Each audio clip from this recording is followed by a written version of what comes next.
All right, well, thanks for tuning in, everybody. And if you're watching this YouTube channel, you know we like everything antique. And it doesn't get much better than this here. We've got a 1912 Holt 60, one only known to exist that's still built in Peoria, Illinois. Peoria, Illinois. And this is Will Peterson. This is his family's tractor. And you came all the way from Snyder, Indiana. Snyder, Indiana, to bring this tractor out to Rantoul, Illinois for the Half Century of Progress show. And it's been a great show so far, lots of great turnout.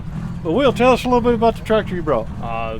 It's our family's 1912 Holt 60. It was purchased as a remanufactured machine in 1914 by my great-great-grandfather.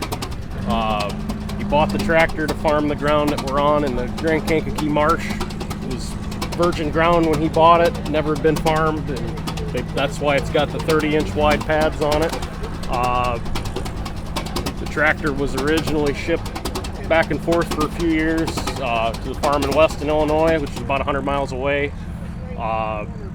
Pulled a 8-bottom Case Racine Junior self-lift plow.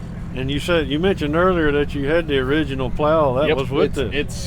We were planning on bringing it to the show, and it was about a week's worth of work away from being ready to plow with. I got a few little things to button up on it yet. And it's an 8-bottom Case, you said? 8-bottom Case. Yeah. And today we'll pull a 6-bottom Avery self-lift with it, which I think will be plenty of plow here. Yeah. So. All right, well, there is something unique about this tractor. It's got a pony motor. Yep, that's a Maxwell car engine that they mounted on it somewhere in the late teens, early 20s. Yeah. Friction start. It makes the tractor start incredibly easy. It's probably one of the easiest starting tractors in our collection. Yeah. So. And you said they put that on in 1914. It was somewhere a little later than that. The original pictures we got of it plowing, it didn't have that on there yet. Yeah. It doesn't have any provision for a bar to go in the flywheel, so you'd had to pull it by hand, and I'm sure that they got fairly tired of that soon, you know. So, and the tractor, they used it up until, from what we can figure out, the 30s, got parked until mid-60s. My dad's great uncle is the man who could take responsibility for the condition it's in today. He restored it. He cut the tree out of it that was growing through the bowl gear in the back, and he did quite a bit of engine work to it. And tell us about one of the heads that he fabricated. So all 4 of the cylinder heads are brand new. He fabricated them in the 60s, and I'm pretty sure this jug here is completely fabricated. Yeah. You can see the weld marks on it. It had a big chunk punched out of it where it's at full of water. Yeah. Well, he must have been a good mechanic because he did a good job replicating. For a very primitive farm shop, he was very capable. Yeah. Now, what do you like most about this tractor? Oh, as cumbersome as it looks, it really is easy to operate. Yeah. You know, everybody's afraid to get on it and drive it, but plowing is actually pretty easy with it. Tell us a little bit about the steering. We notice it's got a steering wheel because it has a tiller wheel. So do you have independent clutches and brakes like a traditional tractor? It's more or less just like a modern Caterpillar. It's got steering clutches on either side. The big bull gear in the back has got 2 big bands that release either track. From what a friend of mine has told me, the steering wheel is just there for, it's a suggestion. When you got this tractor under a heavy pull, it should pull the front wheel up off the ground. And at that point, the steering wheel, or the front wheel, doesn't do anything. You're steering completely with the tracks. So if you want to turn left, you throw the left steering clutch ahead, steer it that way. If you're under a load, you really don't even have to touch the steering wheel. Yeah.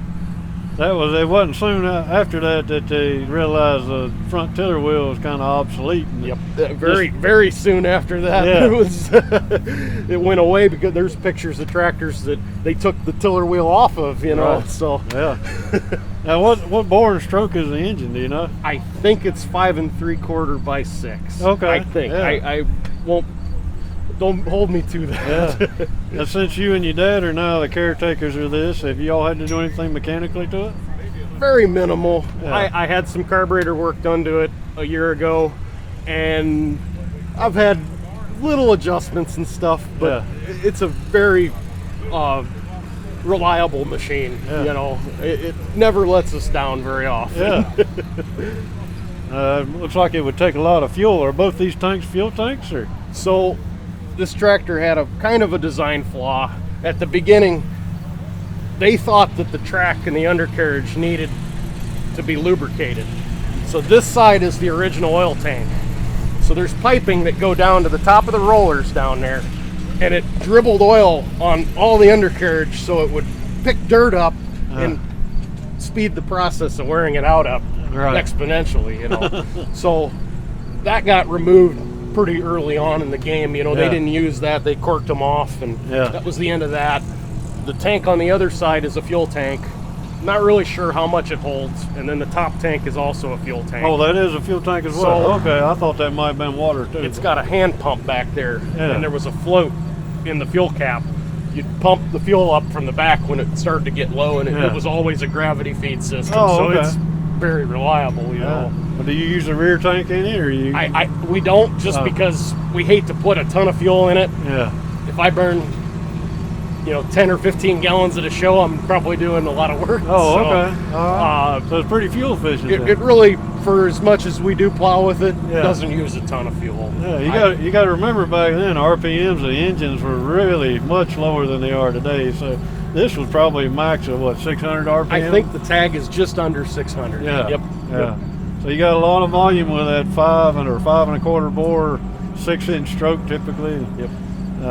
That's why it's lasting here today. You're not turning 1,500, 2,500 RPMs with it. So you do much flywheel work with it? At our local show this spring in July, we did run the sawmill with it, and it did a great job. The guy on the sawmill, I was afraid that it wasn't going to run the sawmill fast enough, and he was just tickled to death with the job it did. So that's a pretty unique looking fan here. Is this something that's original? I believe it is. Yeah. None of that is, from my understanding, he had to rebuild any of that. I think that was all intact yet when he did the restoration. Yeah, it looks more like a blower for volume, like an industrial blower, than it does a fan out of a tractor. It moves a lot of air. Moves quite a bit of wind. Yep. Yeah. Keeps this big motor happy so it doesn't overheat. Yeah.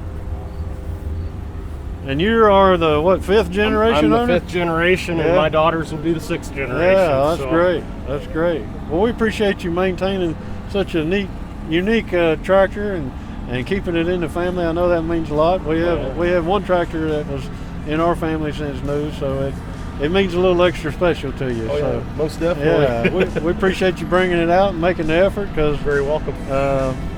People that come to these shows don't realize the amount of effort that goes into getting them ready, loaded, hauled, unloaded, demonstrated, repeat to get home, and it's not just something that happens quickly. So no, not at all. Appreciate your time, Will. Thank you. Pleasure talking to you, and I hope you stay tuned for the next episode.